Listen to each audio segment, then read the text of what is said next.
ప్రజాపాలనలో వచ్చిన దరఖాస్తులను అమలు చేస్తాం. Narayankhed MLA doctor P Sanjeeva Reddy. Nagalgidda మండల కేంద్రంలో జరిగిన ప్రజాపాలన కార్యక్రమంలో పాల్గొన్న Narayankhed MLA doctor P Sanjeeva Reddy Nagalgidda December 28 ప్రజాపాలనలో ప్రజల నుండి వచ్చిన దరఖాస్తులను స్వీకరించి రాష్ట్ర ప్రభుత్వం అమలు చేస్తుందని Narayankhed MLA doctor P Sanjeevareddy అన్నారు. గురువారం నాగలిగిద్ద మండల కేంద్రంలో ఏర్పాటు చేసిన ప్రజాపాలన కార్యక్రమంలో ఆయన మాట్లాడుతూ ప్రజలు ఇచ్చే దరఖాస్తులను అధికారులు క్షుణ్ణంగా పరిశీలించి పొరపాటు లేకుండా చూడాలని సూచించారు. ఈ కార్యక్రమంలో ఎంపీడీఓ రాజశేఖర్, వివిధ శాఖల అధికారులు, ఆయా గ్రామాల సర్పంచ్లు తదితరులు పాల్గొన్నారు. నాతో ఇచ్చేసినటువంటి అందరూ ప్రజాప్రతినిధులు పేరు పేరున, తర్వాత అధికారులు, తర్వాత నాగలిగిద్ద గ్రామ ప్రజలు అందరికీ కూడా నా యొక్క నమస్కారం.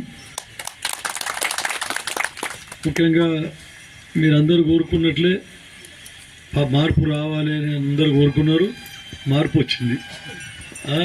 సోనియా గాంధీ గారు తెలంగాణ ఇచ్చిన తర్వాత మనం తీసుకొని పోయి కేసీఆర్ ముఖ్యమంత్రి గారి చేతిలో పెట్టిన 10 సంవత్సరాలు చూసినాం ఎట్లా పరిపాలిస్తారో అని చూసి, తర్వాత మీకు అందరికీ తెలిసింది ఎట్లా పరిపాలించిండ్రు అని చెప్పేసి.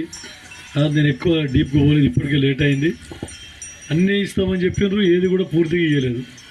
కాబట్టి మార్పు రావాలని చెప్పేసి ప్రజలు కోరుకొని అందరూ కూడా ప్రభుత్వాన్ని మార్చేసిండ్రు.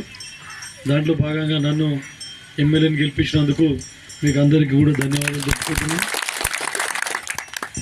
అయితే ఇప్పటిదాకా మీరు పని అయిపోయింది, ఇప్పుడు నా పని ఉన్నది. బాధ్యత నా మీద బాధ్యత. అందుకనే రేవంత్ రెడ్డి గారు, మనకు ముఖ్యమంత్రి గారు, ఈ సోనియా గాంధీ గారు ప్రవేశపెట్టినటువంటి 6 గ్యారంటీ స్కీమ్లు ఏవైతే ఉన్నాయో 6 గ్యారంటీ స్కీమ్లను ఖచ్చితంగా అమలు చేసి తీరుతామని చెప్పేసి చెప్పడం జరిగింది. కాకపోతే కొంచెం టైం పట్టవచ్చు మనకు. ఎందుకంటే ఇప్పుడు మనకు స్కీమ్ల గురించి అయితే మీకు అంతా మొత్తం ఎక్స్ప్లెయిన్ చేశారు కదా. అన్ని స్కీమ్లు ఎవరెవరు ఏ స్కీమ్కి అర్హత ఉన్నదో నెరవేర్చినందుకే ప్రభుత్వం మార్చుకున్నారు. ఇప్పుడు కూడా మీ ప్రభుత్వం కూడా అన్ని హామీలు ఇవ్వాలని చెప్పేసి కృత నిశ్చయంతో ఉన్నది. కాకపోతే మీరు అందరూ చూస్తూ ఉన్నారు, టీవీలలో కానీ అన్నిట్లో చూస్తూ ఉన్నారు, ఖజానా ఖాళీ అయిపోయింది.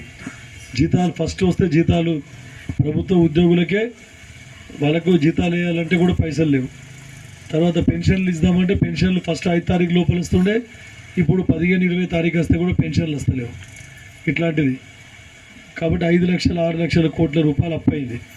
అప్పు తీర్పాలంటే కూడా మళ్ళీ ఇంకో దగ్గర అప్పు తీసుకొచ్చితేనే అప్పు తీరుతుంది. దీనన్నీ ఎట్లా సెట్ చేసుకోవాలి, సంసారం చక్కగా చేసుకోవాలి.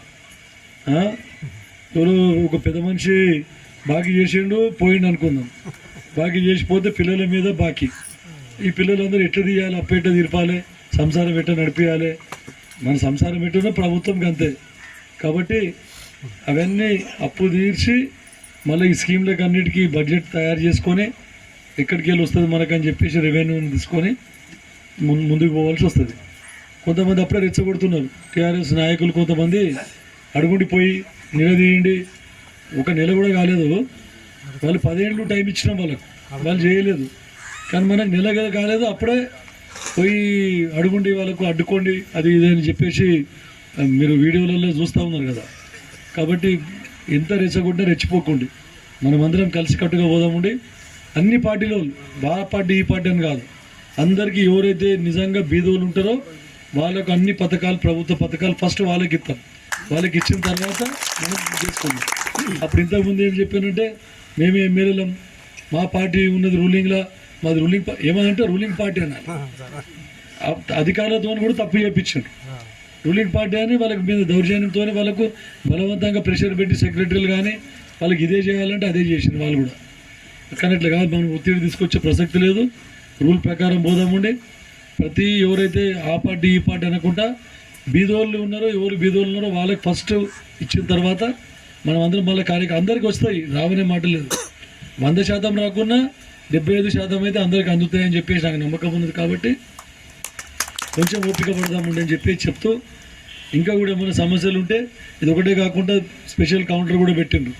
తాగునీటి సమస్య కానీ, ఇంకా ఇతరత్ర ఏదైనా ధరణి సమస్యలు కానీ, ఇంకా వేరే ఉంటే కూడా సపరేట్ కౌంటర్ పెట్టిండ్రు కదా. మొత్తం ఎన్ని కౌంటర్లు?